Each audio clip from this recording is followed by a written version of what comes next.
రాష్ట్ర ప్రభుత్వం నిర్బంధాలతో thermal power plant ఉద్యమాలు ఆపలేరని సిపిఎం పార్టీ జిల్లా కార్యదర్శి డి గోవిందరావు, ఆదివాసీ వికాస్ పరిషత్ రాష్ట్ర ఉపాధ్యక్షులు బాబాయోగి, న్యూ డెమోక్రసీ జిల్లా సహాయ కార్యదర్శి వంకల మాధవరావు ప్రభుత్వాన్ని హెచ్చరించారు.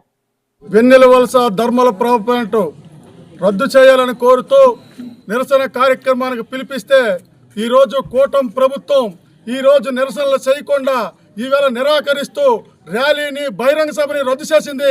దాన్ని నిరసిస్తూ ఈవేళ వెన్నెలవలసలో నల్ల బ్యానర్ పెట్టి విల్లంబులు ఎక్కుపెట్టి మీరు ఎన్ని నిర్బంధాలు చేసిన పోరాటం ఆపమని చెప్పి ఈవేళ ఇక్కడ ఈ కార్యక్రమం చేసినారు.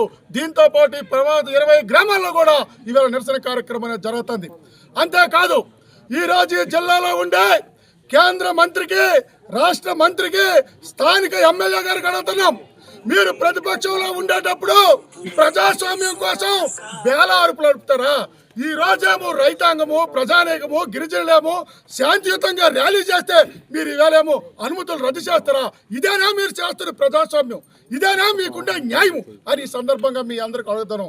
అందుకోసం ఈరోజు ఈ నిర్బంధాన్ని ఖండిస్తూ రేపు 29వ తేదీ నుండి డిసెంబర్ 4వ తేదీ వరకు ఇండోసోల్ ప్రతిపాదిత పవర్ ప్లాంట్ ప్రతిపాదనలు రద్దు చేయాలని కోరుతూ ఈ ప్రతిపాదనలన్నీ కూడా రేపు దగ్ధం చేయాలని చెప్పి ఈ సందర్భంగా మా పవర్ ప్లాంట్ పోరాట కమిటీ పిలుపునివ్వడం అనేది జరిగింది. అందుకోసం అదంతా జయప్రదం చేయాలని చెప్పి వాళ్ళు మేము పిలుపునిస్తున్నాం. అంతేకాదు ఈరోజు కేంద్ర మంత్రికి, రాష్ట్ర మంత్రికి, స్థానిక ఎమ్మెల్యేకి అడుగుతున్నాం, ఈరోజు ఇక్కడ ఉండే సుమారు 5,000 ఎకరాల భూమి అక్కడ వెన్నెలవలస రిజర్వాయర్ నుండి భూమికి రిజర్వాయర్ వరకు మొత్తం భూమి ఇండోసోల్ కంపెనీకు కట్టబెట్టడమే అభివృద్ధి అని మేము అడుగుతున్నాం. ఇదా మీరు చేస్తున్న అభివృద్ధి?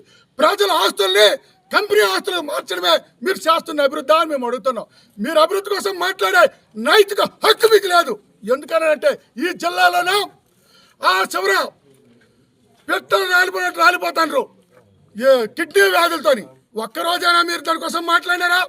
శ్రీకాకుళంలో ప్రపంచ ప్రఖ్యాతిగాంచిన స్టేడియం ఉంది, క్రీడాకారులు అందించిన స్టేడియం. 2018లో మీరు ఎరగొట్టారు. ఈ రోజు కూడా మీరు ప్రహరీ గోడ కట్టుకోలేపారు. మీరు అభివృద్ధి కోసం మాట్లాడతారు. అంతేకాదు ఈరోజు పెండింగ్ ప్రాజెక్టులు ఉన్నాయి.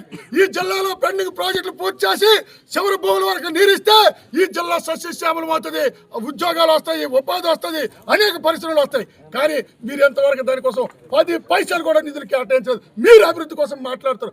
ఏంటి అభివృద్ధి అంతా? మీ భూములన్నీ ఇచ్చేయండి ఇండోసోల్ కంపెనీకి, మీరు అభివృద్ధి అయిపోతారు. ఈ భూములన్నీ ఇచ్చేయండి, మీకు ఉద్యోగాలు ఉద్యోగాల కోసం మాట్లాడతారు. మీరా ఉద్యోగాల కోసం మీకు నైతిక హక్కు లేదు. ఎందుకంటే మీ నియోజకవర్గంలో షుగర్ ఫ్యాక్టరీ ఉంది, మూసేండ్రు. అది తెరిస్తే ప్రత్యక్షంగా పరోక్షంగా 10,000 మంది ఉద్యోగాలు వస్తాయి.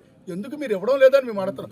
మీరు ముగ్గురు బలి తీసుకొని కాకరపల్లిలో 2,020 ఎకరాల భూమి మీరు సేకరించి ఇవాళ ఒక కంపెనీకి దారాదత్తం చేయరు. అక్కడ మీరు ఎన్ని ఉద్యోగాలు ఇచ్చినారని చెప్పి మేము అడుగుతున్నాం. అందుకోసం మీరు తప్పుడు ప్రచారం చేసి ఉద్యోగము అభివృద్ధి, మీరు ఉద్యోగము కాదు, అభివృద్ధి కాదు, ఈ శ్రీకాకుళం జిల్లాని అమ్మకానికి మీరు నెట్టుకోరు. అక్కడేమో అణు విద్యుత్ ప్లాంటు, అక్కడ కార్గో ఎయిర్పోర్టు, ఇక్కడ థర్మల్ పవర్ ప్లాంటు, మొత్తం ఈ భూములన్నీ కూడా